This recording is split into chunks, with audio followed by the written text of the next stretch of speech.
E aí, gente, como é que vocês estão? Tudo tranquilo? Aqui é o Maicon, o guia de vocês, e minhas boas-vindas às Masmorras Galácticas.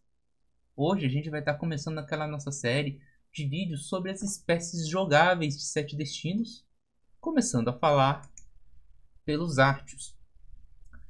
Os Artios, como vocês podem estar olhando aqui na nossa tela, são humanoides geralmente fortes, com uma aparência que pode variar bastante dentro da espécie.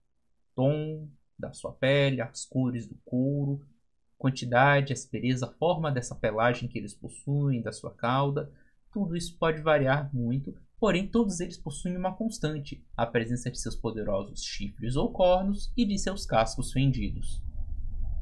Como vocês podem estar conferindo aqui, eu peguei essa referência, né, para vocês estarem dando uma olhada, que é uma imagem que eu fiz no Hero Forge, que é um site de miniaturas 3D, só para vocês estarem tendo uma referência visual.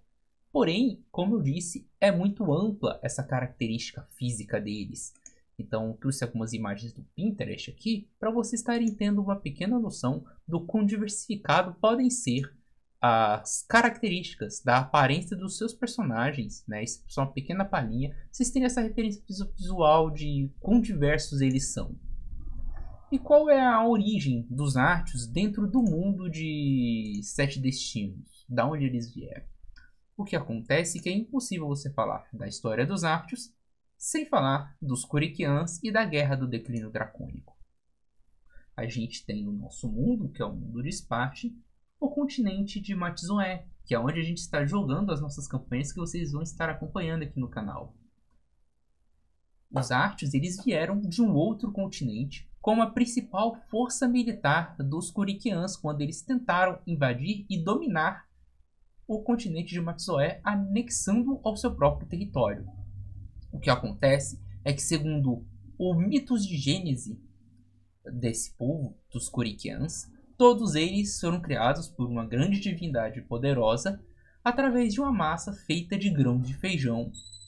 O que acontece é que os Artios, contudo, embora criados dessa mesma massa, eram de uma qualidade inferior de grãos e, portanto, tinham que ser subservientes aí, né, aos Coriquians. Por isso, trabalhavam para eles, os obedeciam e, claro, eram sua principal força militar. O que acontece, contudo, é que existia, né, essa hierarquização religiosa dentro da sociedade deles. Mas quando eles vieram para Matzoé, eles tiveram que lidar com a interferência direta e as ações diretas dos titãs sobre o mundo. Alguns artes começaram a se questionar. Até onde essa hierarquia religiosa realmente era verdadeira? Talvez por isso, ou talvez não tenha nenhuma relação com isso, mas o fato é que quando os Coriquians foram derrotados e tiveram que fugir de volta para o seu continente de origem, os Artios que sobreviveram às diversas batalhas durante a Guerra do Declínio Dracônico foram largados à própria sorte no continente de Matzoé. Muitos séculos se passaram desde então, e hoje eles ocupam as mais diversas posições das mais diversas cidades ao longo do continente. Se quiser saber mais sobre a Guerra do Declínio Dracônico, sobre a história do continente, acompanhe o canal que em breve eu vou lançar uma série de vídeos sobre a cronologia do mundo, onde a gente vai abordar isso com um pouco mais de detalhes. E sobre a inspiração por trás? Eu disse que a maioria das espécies jogáveis tinha uma inspiração em alguma lenda, em algum mitos do Brasil. Os Artios são uma pequena exceção a essa regra, né? Porque o que aconteceu é o que eu queria colocar na parada, mas na vibe dos Minotauros, para mim eu não queria me limitar ao arquétipo clássico daquele touro humanoide extremamente violento, não. Embora eles tenham essa sociedade mais militarizada, os Artios eles são muito mais do que isso. O que acontece? Quando eu fui atrás, né, de elaborar essa espécie jogável, fazer um brainstorm, pesquisar sobre, eu não queria que os Artios ficassem limitados ao arquétipo clássico do Minotauro, grande, forte, agressivo. Não. Embora muitos tenham essa aparência, eles não são limitados a isso. Durante as minhas pesquisas, né, eu cheguei até mesmo a pesquisar sobre a classificação biológica, encontrando a ordem Artiodactyla. Essa ordem possui famílias e subfamílias, né, dentre elas, né, os ruminantes, que é composta pelos antilocarpídeos, girafídeos, cervídeos, bovídeos, entre outros, sendo os bovídeos a maior em termos de diversidade e quantidade. Contudo, ela engloba diversas outras espécies, desde a clássica vaca, boi de fazenda, que são animais domésticos, até outros animais, como bodes, cabras, cervos, antílopes, alces e até mesmo girafas. Fica a curiosidade para quem não sabia. Aquelas protuberâncias na cabeça das girafas? Sim, aquilo são chifres. Enfim, se você tiver interesse em jogar com essa espécie, basta você procurar referências, imagens de criaturas que possuam chifres e os cascos fendidos. Porém, vale ressaltar aqui uma outra informação bem curiosa que eu estava descobrindo quando eu fui ler sobre os artiodátilos, que é a estrutura do pé deles, que é uma coisa que eu trouxe para essa espécie, que é daí que vem o termo dos cascos fendidos, porque a estrutura da pata desses animais, o primeiro dedo é inexistente. O segundo e o quinto são atrofiados, quase inexistentes.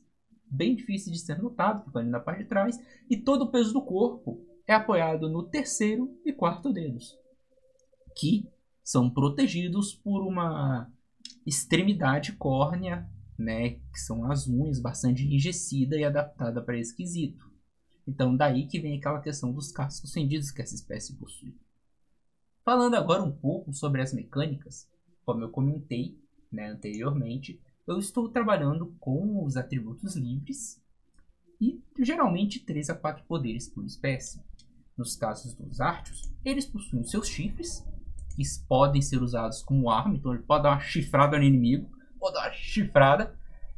Tem o seu faro, que lhes permite uma certa habilidade de evitar emboscadas e ser desprevenidos. E eles também têm uma habilidade como colecionadores de histórias, já que eles são conquistadores, que eles são pessoas que passam por muitos lugares, eles ouvem muitas histórias e são capazes de reter essas histórias que eles escutam para si, de forma que quando eles precisam de fazer testes para obter informações, eles têm aí uma certa facilidade, o poder gira em torno disso, permitindo que eles consigam 10 nesse teste, ou podendo fazer esse teste de forma ainda melhor caso eles sejam treinados.